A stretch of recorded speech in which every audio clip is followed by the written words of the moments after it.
World War II, one of the deadliest conflicts in human history. But have you ever wondered what caused this massive global war? Was it just one event, or a series of unfortunate events that spiraled out of control? Today, we're going to dive deep into the causes of World War II, looking at political tensions, economic struggles, and key players that led to a conflict that reshaped the world. To understand the origins of World War II, we have to go back to World War I. The war, which ended in 1918, left much of Europe in ruins. While the physical destruction could eventually be repaired, the political and emotional wounds ran much deeper and lingered for years. The Treaty of Versailles, signed in 1919, was intended to officially end the war and establish a lasting peace. However, rather than fostering unity and reconciliation, it created a breeding ground for anger and resentment, especially in Germany. The treaty placed harsh penalties on Germany, forcing the nation to accept full responsibility for the war, pay enormous reparations, and surrender significant territory. This not only devastated the German economy, but also led to severe inflation and widespread poverty. The German people felt humiliated by these terms, and this deep-seated resentment helped fuel the rise of extremist movements, most notably Adolf Hitler and the Nazi Party, who capitalized on the public's dissatisfaction. But Germany wasn't the only country facing hardship. Across Europe and Asia, political instability paved the way for authoritarian regimes to rise.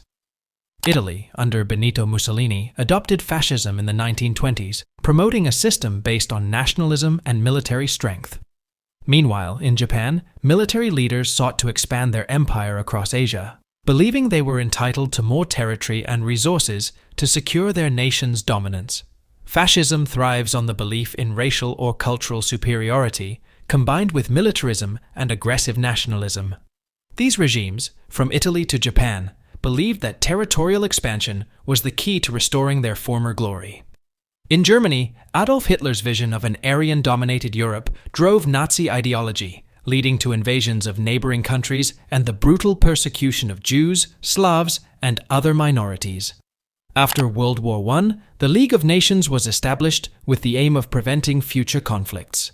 It was designed as a forum where nations could resolve disputes peacefully through diplomacy. However, the League lacked real power and the authority to enforce its decisions.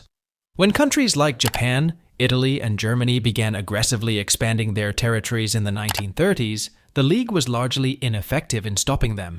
In 1931, Japan invaded Manchuria, an act the League condemned but failed to act upon decisively. Similarly, when Italy invaded Ethiopia in 1935, the League's response was weak and without serious consequences.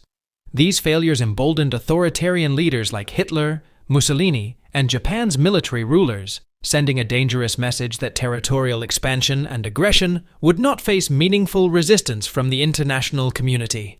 Another key factor that contributed to the outbreak of World War II was the global economic crisis. The Great Depression, which began in 1929, sent shockwaves through economies around the world, leading to widespread unemployment, poverty, and social unrest. People in many countries, including Germany, Italy, and Japan, were desperate for solutions and increasingly turned to leaders who promised to restore national greatness through aggressive policies, territorial expansion, and military rearmament. These nations focused on rebuilding their military power, with war industries providing jobs and stimulating economic recovery. At the same time, Western democracies like the United States, Britain, and France were grappling with their own economic struggles. This left them hesitant to get involved in foreign conflicts or take decisive action against the growing aggressions of authoritarian regimes, creating an environment ripe for war. By the late 1930s, tensions were rapidly escalating across Europe. Hitler had already taken bold steps, first by annexing Austria in 1938, followed shortly by his occupation of the Sudetenland in Czechoslovakia.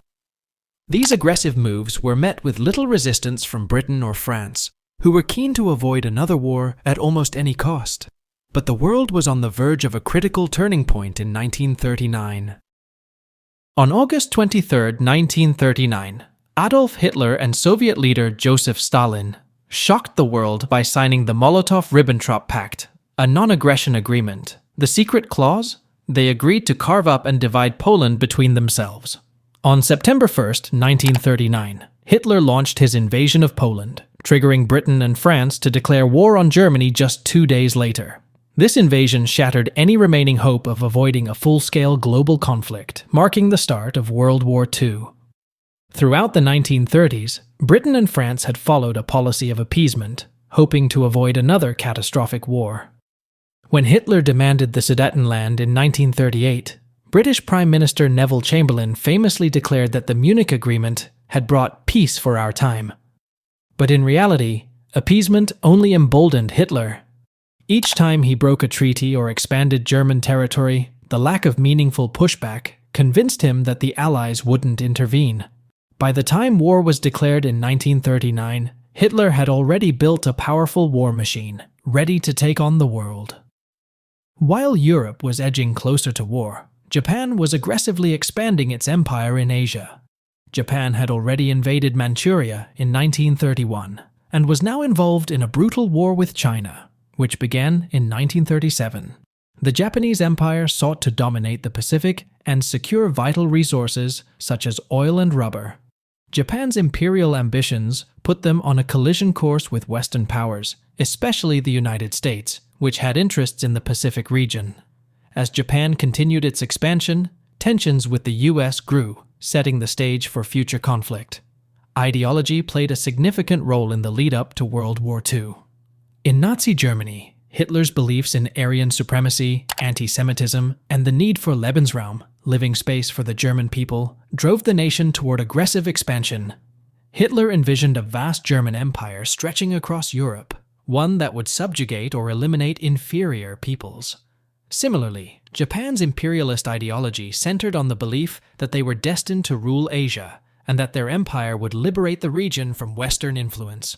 Mussolini's fascism in Italy also championed military strength and expansion as the key to restoring Roman glory.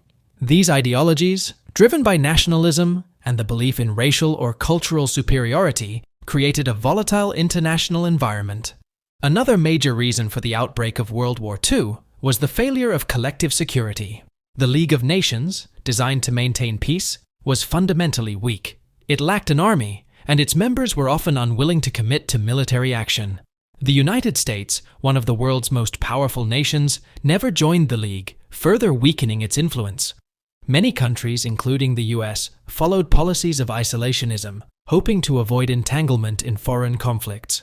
This reluctance to intervene allowed aggressive nations to expand unchecked, setting the stage for a larger war. World War II didn't start overnight. It was the result of a series of interconnected events and forces: political instability, economic turmoil, rising fascism, unchecked aggression, and the failure of diplomacy. The world's most devastating conflict was a perfect storm of ideologies, ambitions, and miscalculations. As we reflect on the causes of World War II, it's a sobering reminder of how fragile peace can be. Today, the lessons of that war continue to shape our world, reminding us of the dangers of unchecked power and the importance of collective action to prevent future conflicts. Thank you for watching. If you found this deep dive into the causes of World War II insightful, don't forget to like, subscribe, and hit the notification bell for more history content. Let us know in the comments what you think the most significant cause of World War II was. And as always, keep learning, keep questioning, and keep exploring the past to understand the present.